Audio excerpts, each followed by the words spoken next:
Hello, and welcome to the One in Trinity tutorial series. In this video, we'll guide you through the process of adding zones and subzones in the One in Trinity application. Once you've logged in, navigate to the Zones section.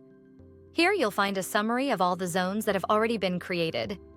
Each zone card displays the name of the zone along with the details of the zone officials, including the in-charge, secretary, and coordinator, and their contact numbers. To add a new zone, simply click on the Add Zone button. A short form will appear. Here, you'll need to enter the zone name and the details of the zone officials, including their names and mobile numbers. Once you've entered all the necessary information, click on Save. The new zone will then be successfully created and will appear instantly on the summary page. Each zone card provides quick actions. You can edit the zone details or view the families belonging to that particular zone.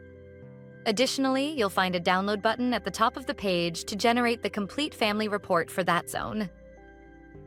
To manage subzones, click on the zone name. A pop-up window will appear, showing a list of subzones under that particular zone. To add a subzone, click on the Add Subzone button.